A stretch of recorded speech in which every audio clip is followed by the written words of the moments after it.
Perkenalkan, nama saya Gabriel Nahakseran SPD.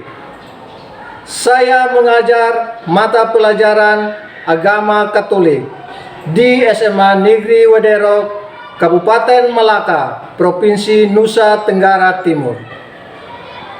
Sekaligus sebagai mahasiswa PPG dalam jabatan tahun 2023, program studi Pendidikan Agama Katolik di LPTK STK Santo Yakobus Merauke, dengan nomor peserta 5031118001.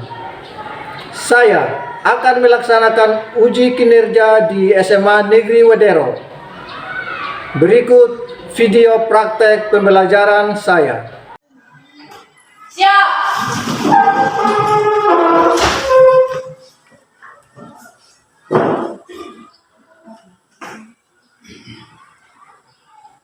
Berikan salam.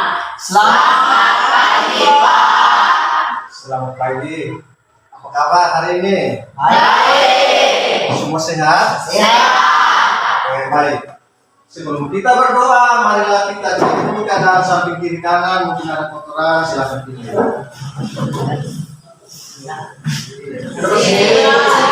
Baik, marilah kita mengawali pertemuan kita untuk pagi hari ini dengan berdoa.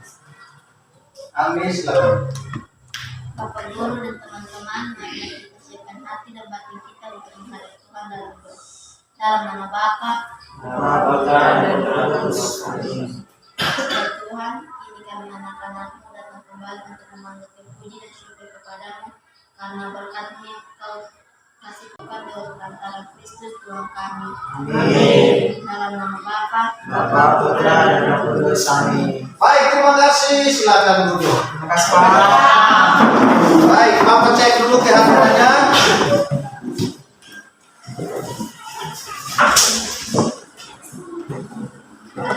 Alexander, Amin, Pak.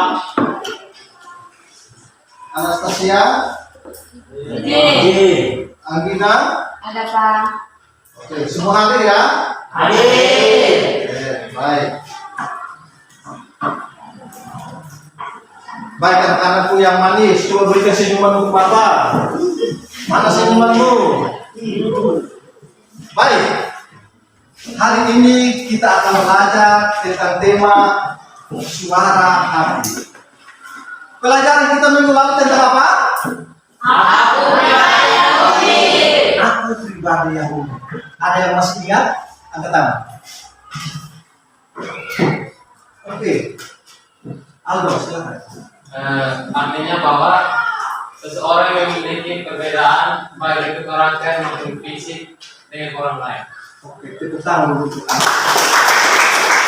Nah, kita dalam pelajaran kita minggu lalu yaitu tentang aku pribadi yang unik. Baik, hari ini kita akan belajar tentang suara hati. Suara hati.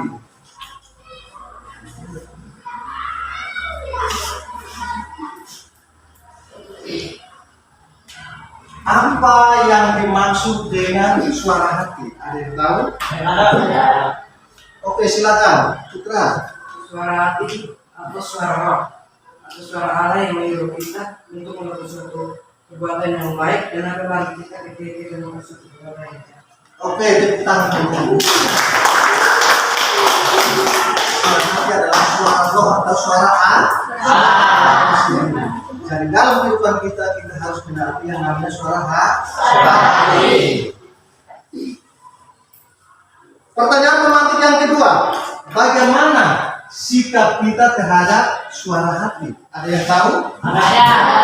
Baik, silakan. Oni. Menurut saya, kita harus mengikuti apa kata suara hati kita agar kita dapat bertindak dengan baik sesuai dengan akal sehat atau suara Allah. Baik, tepuk tangan dulu. Oke, terima kasih atas pertanyaan-pertanyaan dan jawaban-jawaban yang sudah diberikan oleh anak-anak yang manis dan ganteng. Semuanya itu tepat. Tujuan pembelajaran kita pada hari ini yaitu yang pertama, menjelaskan pengertian peran dan fungsi suara hati serta bersyukur kepada Allah atas karunia suara hati dan mewujudkan peran suara hati dalam hidup sehari-hari. Tujuan yang kedua yaitu membuat moto yang merupakan sebuah keinginan untuk bertindak sesuai dengan hati nurani. Itu adalah tujuan yang akan kita capai pada hari ini. Baik, masih semangat? Masih. Supaya lebih semangat, maka kita yel-yel dulu. Silakan berdiri untuk kita yel-yel.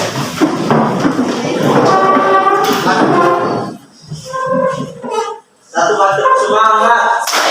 Dua kali tepuk semangat. Tiga kali tepuk semangat. Semangat dia. Semangat dia. Oke, tepuk tangan dulu. Tangan dulu. Terima kasih. Baik, kegiatan inti kita mengawali dengan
baik, terima kasih. Sudah nonton video? Sudah.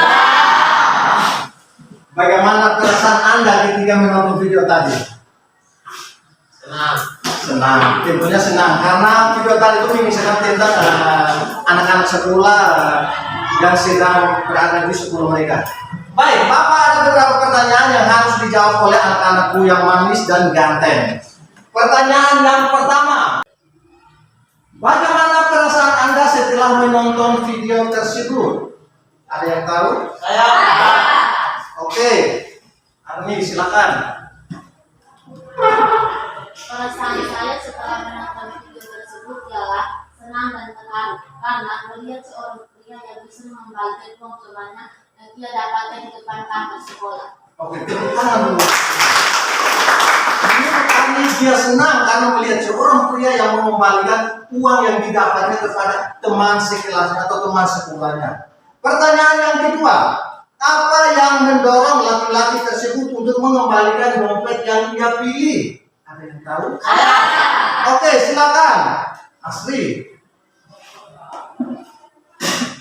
Anak itu mengingat akan pesan dari gurunya dan orang tuanya untuk bersikap jujur. Baik, tepuk tangan dulu untuk Asri. Anak itu mengingat akan pesan dari gurunya agar kita harus selalu jujur mengikuti suara hati kita. Pertanyaan yang ketiga, apa makna yang diambil dari video tersebut? Ada yang tahu? Oke, silakan. Misal. Ya baik, makna yang diambil dari video tersebut, kita tahu bahwa setiap perjalanan hidup kita pasti ada godaan-godaan yang kita alami. Dan di saat itu juga, kita juga dilatih untuk menunjukkan bagaimana sebenarnya pribadi diri kita, membuka kita mengatasi godaan itu apa. Oke, baik. Terima kasih Rival. Tepuk tangan. Pertanyaan yang keempat. Nilai-nilai positif apa yang bisa diambil dari video tersebut? Ada yang tahu? Oke, silakan. Selfie. Dengan jujur, kita akan disukai oleh banyak orang. Melalui kejujuran, ia berhasil mendapatkan teman yang banyak. Dengan kejujuran, kita menjadi orang yang dipercayai oleh orang lain. Oke, tepuk tangan untuk selfie.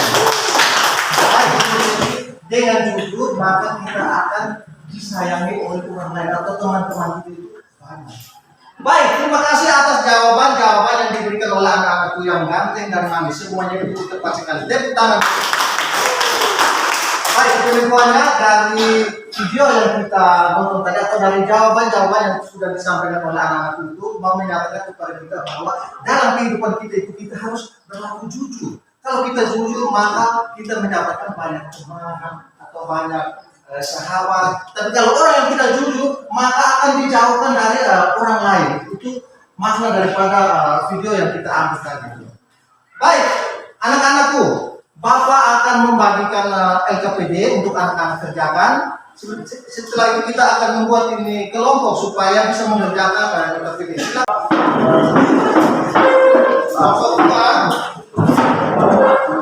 Kelompok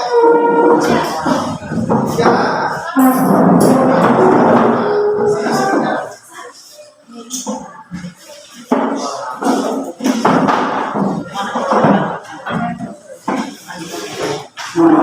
Baik, kerjanya begitu.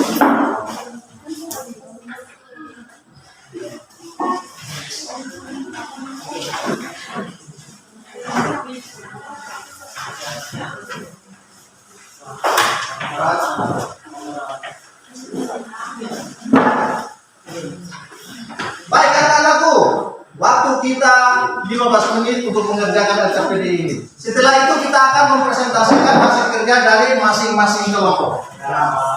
Bisa lihat di buku siswa halaman 39 dan bisa menggunakan internet atau HP Anda untuk menyelesaikan LKPD ini.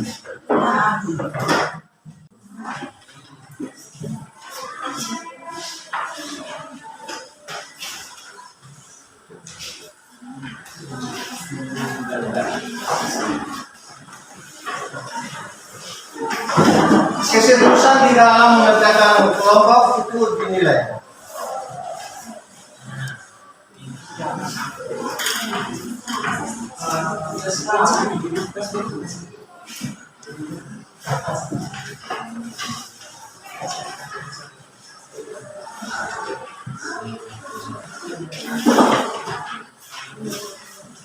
Bisa dilihat siswa.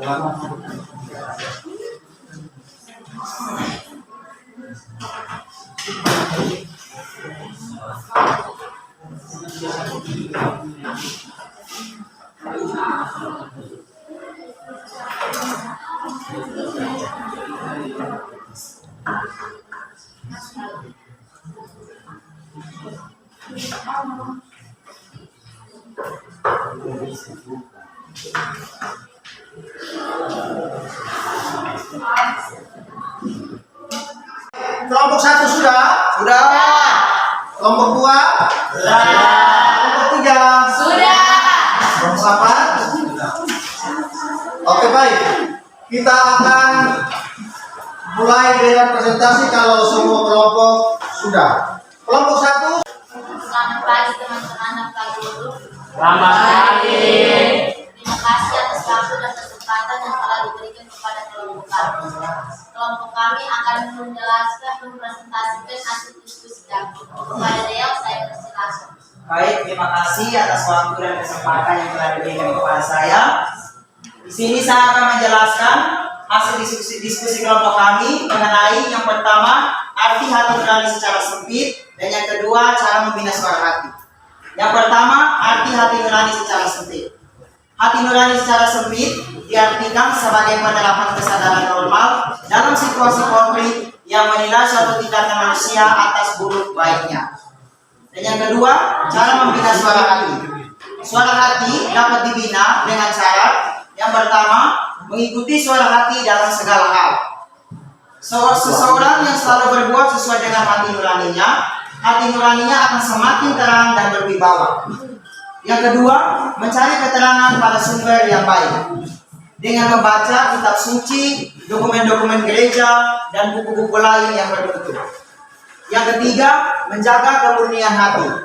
Hal ini dapat dilatih dengan penelitian batin, seperti merefleksikan rangkaian kata dan tindakan sepanjang hari itu, berdoa sebelum melakukan aktivitas, dan lain-lain.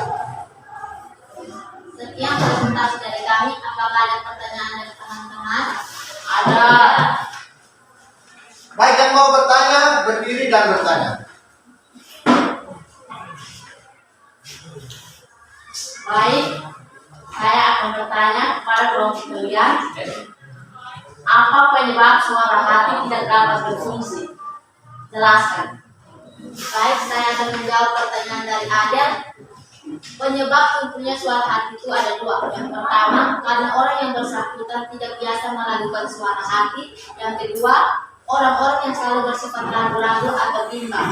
Sekian saya menjawab pertanyaan dari Adel. Baik, terima kasih untuk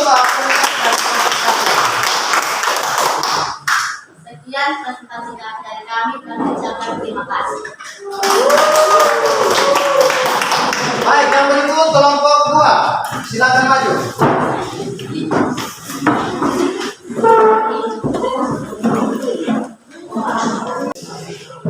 Selamat pagi untuk kita semua. Terima kasih atas waktu dan kesempatan yang telah diberikan kepada kelompok kami. Kami akan mempresentasikan hasil diskusi kelompok kami. Kepada pembaca, saya persilakan untuk menjelaskan materi. Terima kasih. Dari yang untuk soal yang pertama adalah pengertian dari hati nurani.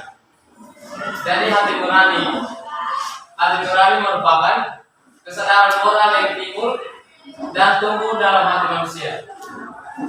Yang berikut fungsi dari suara hati. Yang pertama, sebagai pegangan, pedoman atau norma untuk dapat menilai sesuatu tindakan, apakah tindakan itu baik ataupun buruk. Yang berikut, untuk menyadarkan manusia akan nilai dan harga dirinya. Yang berikut, sebagai pegangan atau peraturan konflik di dalam kehidupan sehari-hari.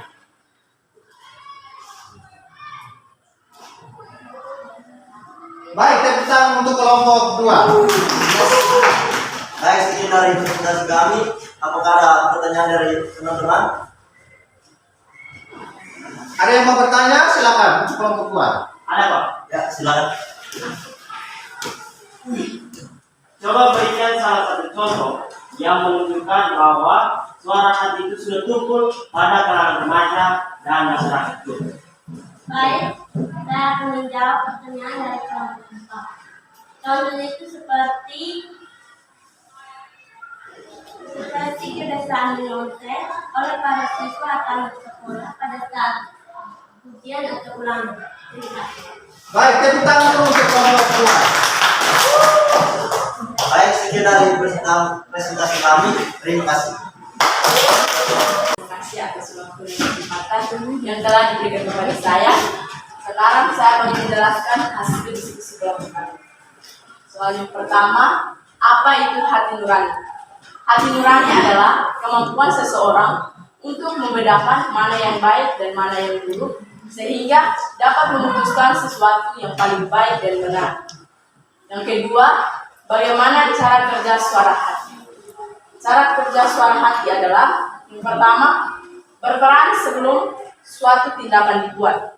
Biasanya, suara hati akan menyuruh jika perbuatan itu baik dan melarang jika perbuatan itu buruk. Yang kedua, berperan pada saat suatu tindakan dilakukan. Ia akan terus menyuruh jika perbuatan itu baik dan melarang jika perbuatan itu jahat. Yang ketiga, berperan sesudah sesuatu tindakan dibuat.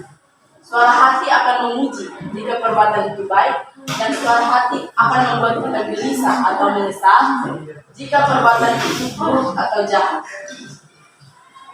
Sekian presentasi. Presentasikan hasil diskusi kami yaitu tentang suara hati, fungsi suara hati, dan cara kerja suara hati. Untuk yang pertama, suara hati adalah keputusan taktis atau budi yang membantu seseorang dalam menjalankan atau membatalkan suatu tindakan. Pertanyaan yang kedua, fungsi suara hati. Fungsi suara hati dibedakan menjadi 3 bagian. Yang pertama, sebagai pengangan, pedoman atau norma untuk menilai suatu tindakan, apakah tindakan itu baik atau buruk. Yang kedua, sebagai pengangan atau peraturan-peraturan konkret yang ada di dalam kehidupan sehari-hari. Yang ketiga, cara kerja suara hati. Cara kerja suara hati dibedakan menjadi 3 bagian. Yang pertama, sebelum bertindak, ia berfungsi sebagai petunjuk atau indeks yang mengingatkan pengetahuan kita bahwa ada yang baik dan juga ada yang buruk. Yang kedua, pada saat-saat menjelang bertindak, ia berfungsi sebagai hakim atau indeks yang menyuruh kita melakukan yang baik dan menghindari yang jahat. Yang ketiga, sesudah tindakan selesai dilakukan, ia berfungsi memberikan vonis atau indeks yang menyatakan bahwa apakah perbuatan itu tepat atau tidak tepat. Baik, sekian dari presentasi kami. Apakah ada pertanyaan dari teman-teman? Kami persilakan. Baik, sekian dari presentasi kami. Terima kasih. Tentang suara hati itu adalah suara Allah atau suara Tuhan. Maka kita harus menjaga atau melayani suara hati itu dengan baik, yaitu dengan menaati suara hati, dengan tidak melawan dan tidak berbuat yang tidak berkenan kepada hati Allah. Yang kedua, di situ ada bilang fungsi suara hati. Bagaimana orang itu suara hatinya akan berfungsi dengan baik, maka dia harus mendengarkan dengan baik, yaitu melalui roh Allah atau Roh Kudus. Orang yang tidak mendengarkan suara hati dengan baik, maka dia akan melakukannya tidak sesuai dengan kehendak hati nuraninya atau suara hatinya. Misalnya di dalam ujian atau di dalam ulangan masih ada saja remaja-remaja yang menyontek. Mereka sudah tahu bahwa menyontek itu adalah hal tidak baik, tapi mereka masih mau melakukannya. Hal itu bertentangan dengan suara hati atau tidak? Bertentangan. Tentunya bertentangan dengan suara hati. Baik, tepuk tangan untuk kita semua. Semua bawa kitab suci. Kalau bawa kitab suci silakan buka kitab sucinya masing-masing. Berhak menerima rasa takut dan hormat kepada orang yang berhak menerima hormat. Demikianlah sabda Tuhan. Baik, tepuk tangan dulu. Baik, tadi sudah dengar dengan jelas? Sudah. Baik, Bapak ada beberapa pertanyaan yang harus dijawab oleh anak-anak berkaitan dengan bacaan tadi. Pertanyaan yang pertama, apa yang dikisahkan dari bacaan tersebut? Ada yang tahu? Saya. Silakan, Deo. Bacaan tersebut mengisahkan tentang setiap orang hendaknya harus taat kepada pemimpinnya, tidak boleh melawan pemerintah, dan berikanlah kepada pemerintah apa yang menjadi hak pemerintah, dan perbuatlah baik kepada siapa saja dalam kehidupan kita setiap hari, agar kita dapat diberkati oleh Tuhan dalam kehidupan kita setiap hari. Oke, tepuk tangan untuk Deo. Pertanyaan yang kedua, apa hubungan suara hati dengan Allah dan apa konsekuensinya? Ada yang tahu? Oke, silakan, Putra. Baik, hubungan suara hati dengan Allah adalah suara hati adalah akal budi manusia memikirkan apa yang ia perbuat itu baik atau buruk. Suara hati juga dapat diartikan sebagai inti paling dalam manusia, melalui manusia bersama dengan Allah. Hubungan suara hati juga dapat kita lihat dalam Injil Matius bab 7 ayat yang ke-12, yaitu segala sesuatu yang kamu perbuat, yang kamu kehendaki supaya orang lain berbuat kepada kamu, perbuatlah demikian juga kepada mereka. Baik, tepuk tangan dulu kita. Jawaban yang paling bagus. Pertanyaan yang terakhir. Bagaimana pandangan kitab suci terhadap gereja? Ada yang tahu? Nah, Rival. baik, saya menjawab pertanyaan itu. Santo Paulus menyadari bahwa selalu ada pergulatan antara baik dan yang jahat dalam hati manusia dalam Roma bab 7 ayat 13 sampai dengan 20. Sementara dalam suratnya kepada jemaat di Galatia bab 5 ayat 17, Santo Paulus menyatakan bahwa kita harus memberikan diri dipimpin oleh Roh. Kita harus berusaha menenangkan hati nurani kita dan mengalahkan kecenderungan kita yang menyesatkan. Kita harus peka terhadap sapaan dan juga rahmat Allah. Terima kasih. Baik, tepuk tangan dulu untuk kita. Baik, anak-anakku.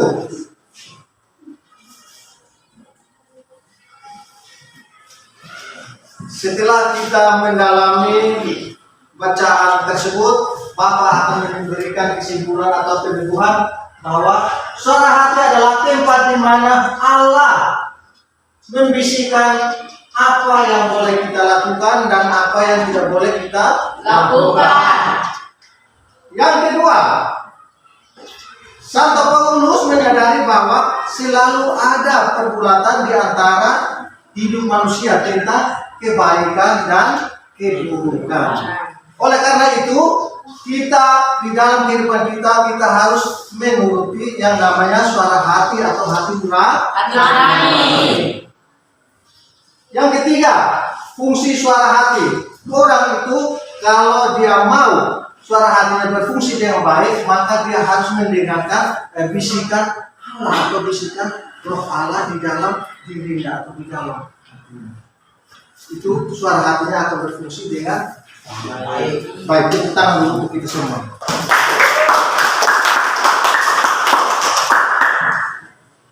Baik, anak-anakku, sebagai bahan refleksi untuk materi-materi tadi, anak-anak apabila belum memahaminya dengan baik, nanti bisa mencarinya atau mencatatnya di link berikut ini yang ada di Google Drive. Di situ modulnya sudah lengkap, anak-anak bisa buka dan bisa mempelajari materi-materi yang menurut Anda belum memahaminya. Di situ ada linknya, bisa mencatat linknya untuk belajar mandiri di rumah.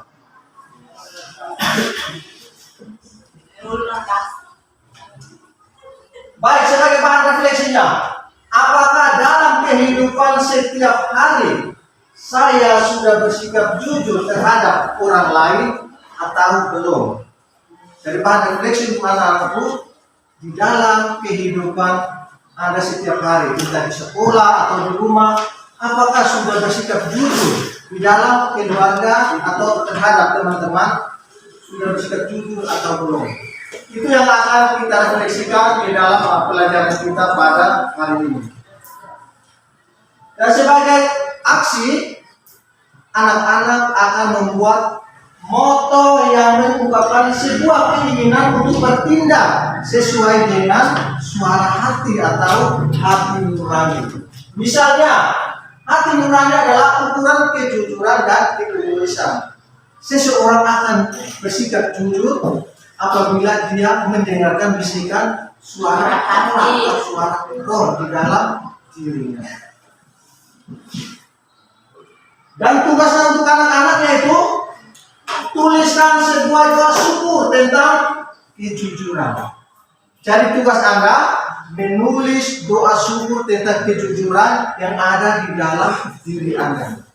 tugas ini anak-anak tuliskan di dalam kertas undio, nanti pinggirnya dihiasi dan tugasnya itu akan dikumpulkan pada minggu depan atau pertemuan berikutnya.